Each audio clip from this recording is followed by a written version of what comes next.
100.3 big FM पर मैं हूँ रफत। शो बिग स्पॉटलाइट लेकर वापस से मैं यहाँ पर हाजिर हो चुकी हूँ।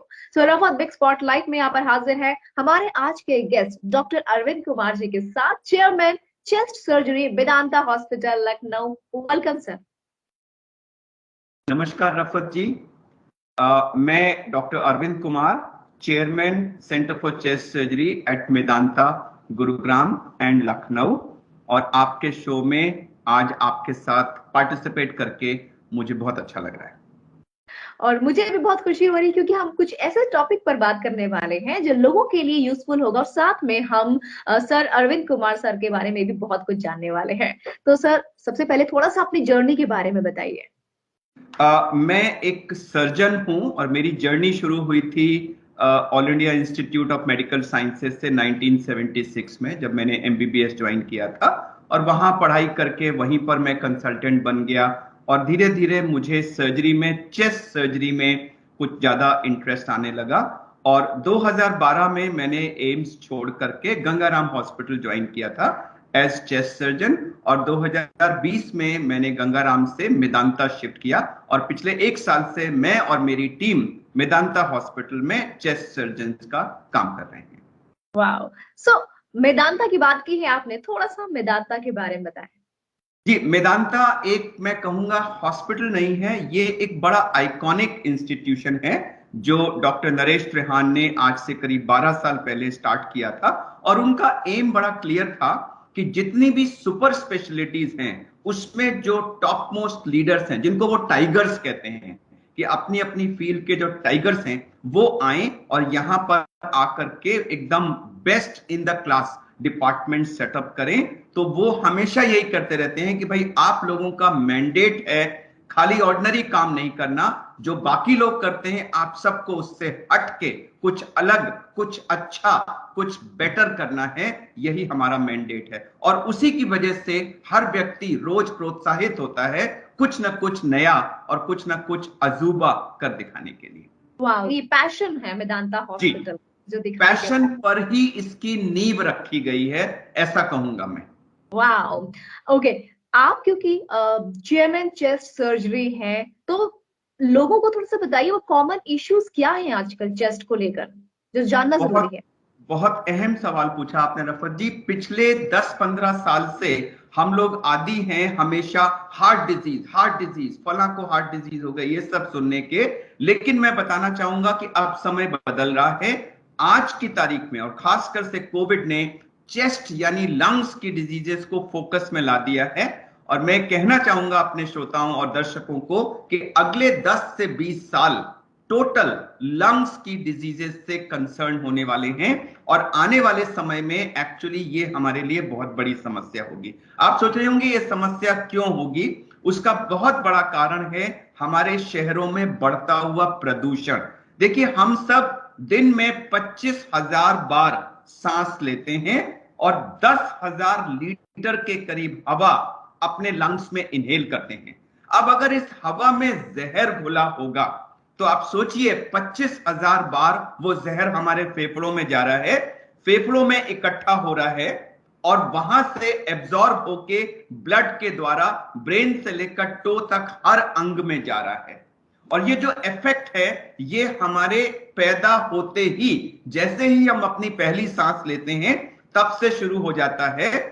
और चूंकि सांस लेना एक ऐसी प्रक्रिया है जो पैदा होने पे शुरू होती है और अंत तक चलती है, तो ये डैमेज हमारा लगातार होता रहता है। इससे लंग्स में तरह तरह की बीमारियां होती हैं और उसको आगे चल के लोगों को परेशानी होती है।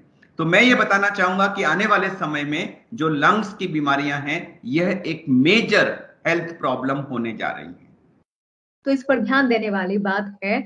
और सबसे बड़ा इशू जो इस 2 साल में हमने देखा है कोविड को लेकर, आफ्टर कोविड चेस्ट इश्यूज भी लोग फेस कर रहे हैं, हालांकि कोविड से उबर चुके हैं। इस पर आप क्या कहना चाहेंगे? जी रफत जी, कोविड के बाद 3 तरह के ग्रुप्स हमने देखे। एक, लोग जिनकी की बहुत माइनर सा लंग इन्वॉल्वमेंट हुआ और वो करीब करीब 100% रिकवर होके नॉर्मल लाइफ में आ गए हैं।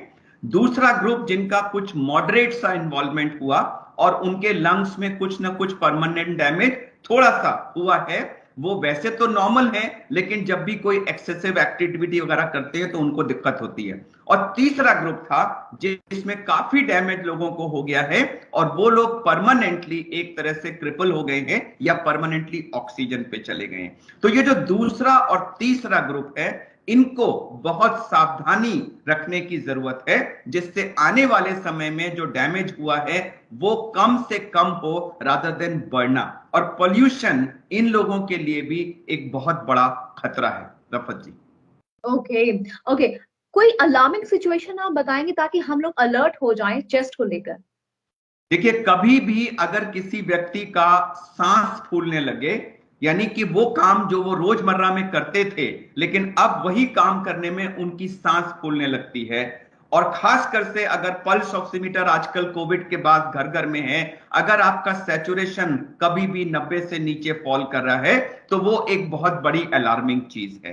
अगर आपको परसिस्टेंट खांसी है, खांसी जो जा ही नहीं रही है, तो वो भी एक अलार्मिंग सिग्नल है। कभी भी खांसी में अगर खून आया, आपने खांसी के बाद बलगम आया और उसमें खून आया, तो ये बहुत अलार्मिंग चीज है। अगर आपको चेस्ट के अंदर परसिस्टेंट पेन है एक ही पॉइंट पे और वो धीरे धीरे बढ़ रहा है और असहनीय होता जा रहा है, तो ये सांस फूलना, परसिस्टेंट खांसी, खांसी में बलगम या खून आना और परसिस्टेंट चेस्ट में पेन रहना, ये चारों चीजें ऐसी हैं जो होने की सूरत में आपको तुरंत डॉक्टर को सलाह करना चाहिए। कुछ टिप्स, एक्सरसाइजेस आप बताना चाहेंगे? देखिए, लंग के लिए सबसे अच्छी जो एक्सरसाइज है, जो मैंने कई बार कोविड के पीरियड में भी टीवी वगैरह पे डेमोन्स्ट्रेट की थी, वो थी गहरा सांस लेना। हम लोग क्या होता है रोजमर्रा की जिंदगी में अक्सर बड़ी हल्की हल्की सांस लेते हैं, जिससे लंग के पेरिफेरल मोस्ट पार्ट जो हैं वो नहीं रिक्रूट होते, हम केवल थोड़े से पार्ट को ही। तो मैं आपको इसको करके दिखा देता हूं कि देखिए, आप बैठे हैं, आराम से बैठिए और मुंह खोल के मैंने लंबा सांस खींचा खींचा खींचा खींचा खींचा खींचा, मैं खींचता गया, जितना खींच सकता था मैंने खींच लिया, और फिर मैंने अपने को वहीं फ्रीज कर दिया और सांस को रोक के रखा। अब मैं इसको पूरे 40 सेकेंड नहीं रोक के दिखाऊंगा समय की कमाई के कारण, लेकिन जितनी देर रोक सकते हैं रोका, जब नहीं रोका तो उसको छोड़ दिया। इसको हम कहते हैं ब्रेथ होल्डिंग, यानी सांस खींच के रोकने की एक्सरसाइज। और जैसे आपने बैलून फुलाया फुलाया फुलाया और फूली हुई पोजीशन में उसको फ्रीज कर दिया, जितनी देर रोक सकते हैं रोका। 40 सेकंड से ऊपर अगर ये टाइम है तो बहुत अच्छा है, ये शो करता है कि आपके लंग्स 10/10 है। लेकिन अगर उससे कम है तो घबराने की जरूरत नहीं है, आप कोशिश करके रोज 1-2 सेकंड ऐड करके अपने को 40 सेकंड से ऊपर ले जाते हैं। यह अगर आप 10-15 मिनट सुबह और शाम करें तो लंग्स को सुदृढ़ करने की ये बहुत ही सफल एक्सरसाइज है। Wow, superb! तो ये तो आपने जनता की हेल्थ के लिए बहुत ही काम की चीज बता दी है। वैसे आप अपने आप को मेंटली हेल्दी बनाए रखने के लिए कौन सी हॉबीज को परस्यू करते हैं? बहुत सिंपल सी चीज है। एक ये स्टीव जॉब्स की कोटेशन थी, do what you love and love what you do. तो चेस्ट सर्जरी मेरे लिए एक पैशन है, ये एक जिंदगी है, जिंदगी का एम है। तो मैं इससे प्यार करता हूं। I am in love with this surgery, and when you are in love you actually never get tired. तो मैं सुबह से रात तक भी अगर चेस्ट सर्जरी करूं तो I don't get tired and I always feel young, passionate and active. तो ये मेरा एक मूल मंत्र है, do what you love and love what you do. That's what I can see here. आप बहुत ही पैशनेट और एनर्जेटिक लग रहे हैं मुझे।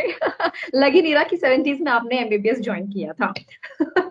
ओके, सो चलते चलते एक मैसेज क्या देना चाहेंगे सर? मैं मैसेज ये देना चाहूंगा कि इस समय वायु प्रदूषण एक बहुत बड़ी नेशनल हेल्थ इमरजेंसी के रूप में उभर रहा है। एज ए चेस्ट सर्जन मैं इसका प्रभाव रोज देखता हूं। जब मैं चेस्ट खोलता हूं तो लोगों के लंग्स पे डिपॉजिट हैं, और मैं सभी श्रोताओं से यह अपील करूंगा कि कृपया इस बात को दिमाग में रजिस्टर करें कि वायु प्रदूषण कोई केमिकल या एनवायरमेंटल इशू नहीं है, यह एक हेल्थ इशू है। और यह सोचना कि ये तो सरकार का काम है, हम क्या कर सकते हैं, तो पोल्यूशन कॉज हम कर रहे हैं, उम्मीद करें सरकार से कि वो ठीक करेगी, ये ठीक नहीं है। सरकार को अपना रोल करना है, लेकिन हम सबको भी अपना अपना किरदार अदा करना है और हम सब मिलकर ही हवा को साफ कर सकते हैं। Clean air is a human right. हमारा एक ड्यूटी है कि हम अपने आने वाली नस्ल को साफ हवा का गिफ्ट दें, और मैं सबसे उम्मीद करूंगा कि सब लोग अपना अपना किरदार प्ले करेंगे नेक्स्ट जनरेशन को क्लीन एयर देने के लिए। Rifat ji, thank you so much doctor Arvind Kumar, हमसे बात करने के लिए और बेहतरीन जानकारियां देने के। Thank you so much. Thank you, bye.